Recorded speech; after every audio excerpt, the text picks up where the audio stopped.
Bom, queria agradecer primeiro a Estela, o carinho, o convite, não é, a possibilidade de estar aqui. Agradecer a equipe, não é, passei, depois de um ano de academia, de um ano lá no Minho, poder estar aqui junto com o público, com os educadores, e agradecer ao meu grupo, que foi lindo, maravilhoso, e que me permitiu aprender um pouco com eles e consentiu que a gente lidasse junto com essa questão. Bom, para esse grupo, quando a Estela passou o convite, eu disse: o que acontece cada vez que você consente, né? O que acontece? Tanta coisa. E a educação como negociação. Então, eu acabei trazendo para o grupo algumas palavras, algumas ideias ou definições a partir do meu pensamento com relação à palavra consentir, que também, como já foi dito aqui, primeira coisa mais linda da palavra, acho que é esse consentir, essa brincadeira com a palavra consentir foi muito importante. E juntei algumas poucas imagens de algumas ações educativas, de alguns momentos que remetiam a essa possibilidade, a esse consentimento e a outras palavras que derivavam da palavra consentir, ou que acontece quando se consente, né? Eu fiz um pequeno resumo, a gente dividiu em grupos, foram 5 grupos, e eu vou repassar aqui em algumas poucas frases, com o consentimento deles, um pouco da ideia de cada grupo. O primeiro grupo pensou as provocações do consentir em termos de convivência em sociedade, das questões político-sociais que a gente enfrenta no nosso dia a dia, e em termos de arte contemporânea, os questionamentos que a obra suscita e se permitir fluir o que ela desperta, o que ela causa na gente. O grupo 2, usando a metáfora do Oramas, do fluxo do rio, lembrando o exemplo da abertura das comportas, pensou que consentir é abrir possibilidades para o futuro. Eles também ressaltaram a condição do homem que se sobrepõe à natureza, sem permisso, né? Sem consentimento. O grupo 3 lançou a ideia de que consentir é ambíguo. Quando não há consentimento, há ruptura ou pausa. Quando o consentimento acontece, há o sentir, o movimento, a ação.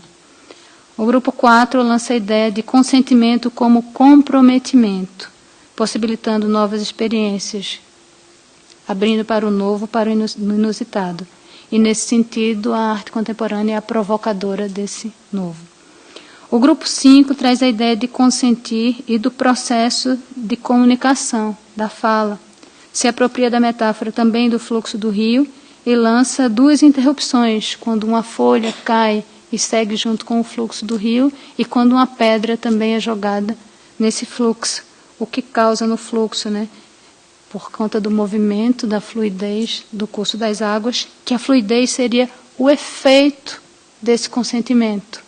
Quando o rio se abre para a pedra ou aceita a folha, essa capacidade é um consentimento, né? Depois do resultado dessas conversas, a gente começou a conversar mais puxando para a questão da educação como negociação, né? Cada vez que a gente se coloca nessa situação de estar com o outro, é um processo de educação. Se vocês me permitirem, eu escrevi algumas coisas assim que a gente discutiu com o grupo, né? O que acontece cada vez que você consente é a educação como negociação. Entendendo a educação como uma relação dialógica e respeitando o conhecimento que cada um traz ao outro. O que pode acontecer nesse processo de ensino-aprendizagem quando consentimos, e a gente conversou muito sobre isso, que essa negociação se dá porque a educação é um processo, não é uma relação unilateral. Concordar, permitir, consentir, querer, não pôr obstáculos, são alguns significados para a palavra consentir, pode nos levar a novas experiências, a trocas e ao aprendizado. Consentir é também disponibilizar-se, colocar-se perante o outro. Num processo educativo, quando não há consentimento, não há troca. A vivência passa a ser de uma imposição do saber de um sobre o outro. E educar não é apenas repassar conhecimento.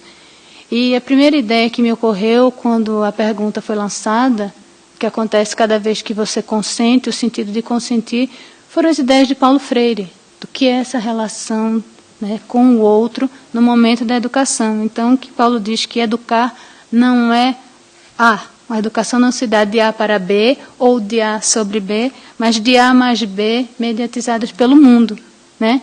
E quem somos nós nesse processo? Nós, quando nos colocamos na posição de educadores, a gente falando em termos de educação, como é que a gente faz essa mediação do mundo, como é que a gente se soma com o outro, né?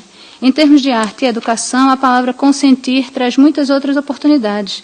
Cada vez que eu consinto, eu posso sentir junto com o outro. Se eu permito, eu me permito também. Quando estamos diante de uma obra, de uma instalação, de uma performance, happening ou objeto, enfim, precisamos nos disponibilizar para ouvir o que aquela obra tem a dizer. Precisamos querer, permitir e não impor obstáculos a essa experiência do sentir e do aprender. E como buscar esse consentimento? Como fazer essa negociação com o sentimento e com o respeito ao saber do outro? Como é que a gente se coloca quando a gente está diante do outro para somar com ele, né? Eu fui buscar um texto e li para o meu grupo um pedaço de um texto do Brooke Reid, que é um teórico americano que escreveu um texto chamado Argumentador como Amante. E ele classifica nesse estudo dele o argumentador, entendendo aqui o argumentador como o educador, como nós, nessa posição de negociar o processo educativo. Ele classifica em 3 tipos: o argumentador como o violentador, o violador, o argumentador como o sedutor e o argumentador como o amante. E o argumentador violador, como o nome pode suscitar, é aquele que interessa a ele apenas cumprir aquela tarefa. Então, não interessa você, ele quer lhe repassar o abacaxi, a batata quente, o pepino, o que for, ele não lhe respeita como pessoa, como um outro. Ele quer repassar aquilo dali e cumprir a tarefa e acabou. Estou passando isso de uma forma muito simples, até pelo tempo, né? O argumentador como um amante, ele se coloca na posição diferenciada de conquistador, e o que ele quer é repassar também aquela tarefa que ele tem, aquela coisa, a partir da sedução dele. Ele quer ganhar pelo convencimento também. Ele se preocupa em seduzir você, mas não se preocupa o que vai acontecer com você a partir daquele repasse.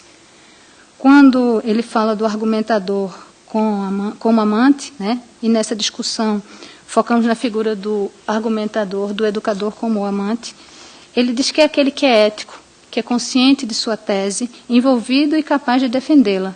No entanto, capaz de ouvir e deixar falar o seu co-argumentador, o parceiro nessa relação dialógica. Para o amante, importa o outro e a forma como essa relação se desenvolve. Sem abrir mão de seus princípios, está disposto a ouvir o outro e submeter seu argumento à análise, posto que o outro é um ser igual e está à altura da discussão apresentada. Para o amante, importa ser compreendido, né? E nesse contexto, e diante da nossa pergunta disparadora, o que acontece cada vez que você consente, podemos dizer que a educação como negociação é abrir janelas e possibilidades, é entender com o outro e aprender com o outro. E acho que é nesse processo que a gente se coloca aqui hoje, nesse seminário, nessas possibilidades, nesse momento de consentimento de nós para conosco e para com os que estão aqui ao nosso lado, um momento de aprender e de somar. É isso que vimos lá no nosso grupo, porque a gente chegou a algumas questões da escola, de como se dá isso em escola, em instituições culturais, como é que a gente consegue esse consentimento e como é que a gente consegue se somar, né? Como é um educador, como no processo de ensino-aprendizagem. É isso, gente. Falta um minuto, já acabei.